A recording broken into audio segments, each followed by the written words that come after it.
je ne pensais pas passer au premier tour. Et puis à un moment, honnêtement, dans la soirée, je me suis dit, mais c'est peut-être faisable. Bon, alors après, on se dit, bah tiens, on aurait pu passer au premier tour, mais c'est quand même extraordinaire. Le chemin parcouru, il est sans doute encore plus notable en milieu rural, dans les Mauges, que par ici, où je suis en tête à Chemillé. Enfin, ça, c'est quand même un renversement extraordinaire. Et je suis en tête dans pas mal de communes des Mauges, bon, ce qui n'était pas considéré comme une hypothèse tout à fait crédible il y a quelques mois. Hein.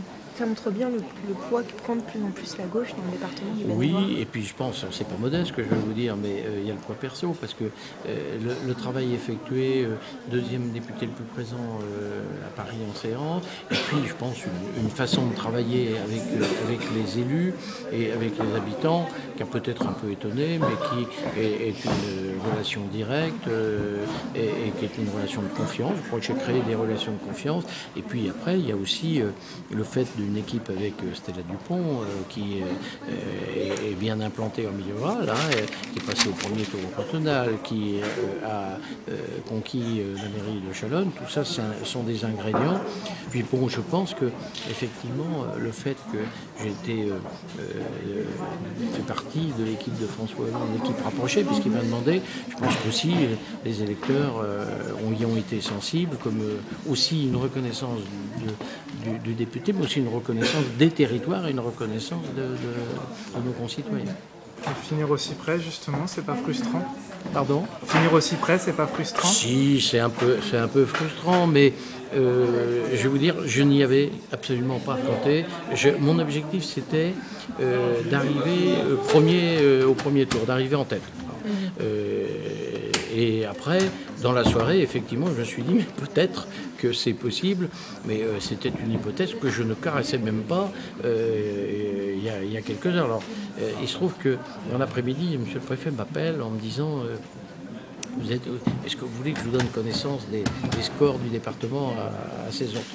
Je dis oui, je les avais d'ailleurs. Enfin, bon, j'étais en voiture, je revenais d'une commune des Mauges et il me dit il y a un retrait de 10% et tout. Et il me dit c'est sans doute peut-être ce qui va vous empêcher de passer au premier tour. Je lui ai donné monsieur le préfet, moi je n'en suis pas là.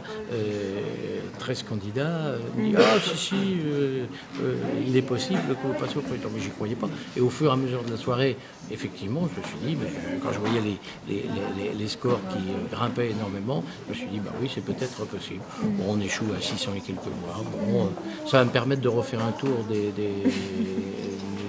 de la Circo. Vous savez, j'étais le seul à faire 38 réunions. Je suis allé dans chaque commune, de la plus petite à la plus grande. Et le maire de Cossé d'Anjou m'a dit, vous savez que c'est extrêmement apprécié parce que les autres, on leur demande d'aller à Chemillé ou ailleurs. Moi, je suis allé, je ne parle pas de ceux d'ailleurs qui n'ont fait qu'une réunion dans le département, qui d'ailleurs n'étaient pas dans la Circo, enfin, pour leurs électeurs. Donc je crois que tout ça, c'est un ensemble qui a joué. Et puis, j'ai défendu des dossiers des différentes communes. Et bon, c'est une reconnaissance de tout cela. La gauche fait de très bons scores ce soir dans le département. Oui, il y a une progression importante. Luc Belot est très très bien placé. Sylvia Camara-Tombini met en difficulté l'affineur. Serge Bardy, qui est dissident, et contre de Charette, qui est quand même aussi en difficulté. Tout ça, ce sont des éléments.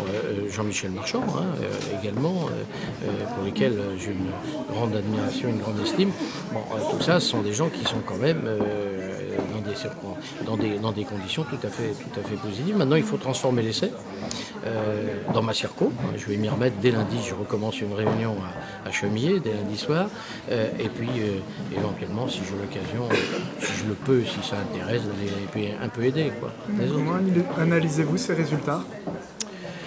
Bah, écoutez, je crois que les Français ont compris qu'il y avait un changement et qu'il fallait donner les moyens au président de mener sa politique. Donc je crois que ça a été reconnu. C'était une hypothèse d'une cohabitation. Bon, le président a fait un bon démarrage, notamment à l'étranger. Moi, je le connais bien parce qu'on se côtoie là moins maintenant, mais on se côtoie. C'est quelqu'un qui écoute beaucoup, qui dégage beaucoup d'empathie, mais c'est quelqu'un qui décide. Et d'ailleurs, il en a donné, et ça a un peu étonné dans les divers sommets, mais c'est tout à fait le François Hollande que je connais, qui est quelqu'un qui écoute, mais qui à un moment décide, et puis qui le fait avec tous les éléments, sans être speed. Je crois que les Français ont besoin de quelqu'un qui leur donne des objectifs, qui leur fixe un cap, et dont ils pensent qu'il ne va pas le mener à ce cap en zigzag. Je crois que les Français ont besoin de sérénité dans un contexte qui économiquement est très difficile. On va être sur une ligne de crête très, très difficile, et il faut une majorité pour mener cette politique. Elle ne sera pas facile, mais ce que l'on veut, et j'y ai largement participé, j'espère que j'y participerai encore largement, c'est il faut réduire il faut redresser les finances publiques, mais dans l'équité, ce qui aujourd'hui n'est pas le cas, parce que je crois que le quinquennat de Nicolas Sarkozy aura deux caractéristiques. La première, c'est d'avoir augmenté, creusé les inégalités comme jamais ça a été passé. Et la deuxième, et je pense que celle-ci restera dans l'histoire malheureusement, c'est d'avoir poussé les Français les uns contre les autres, et d'avoir jeté les uns contre les autres, les noirs contre les blancs, les jaunes contre les verts, les riches contre les pauvres, les moins riches. Je crois que ça restera dans l'histoire, ce sera à son débit. Et ça, autant sur le plan de la rectification des inégalités, bon, ça, on va s'y attaquer le plus rapidement possible. Sur le reste, j'espère qu'il n'y aura pas de traces indélébiles dans cela, parce que ce pays doit retrouver cette fraternité, ce melting pot qui a toujours fait sa force et son originalité. Très bien, merci. Merci. Merci beaucoup.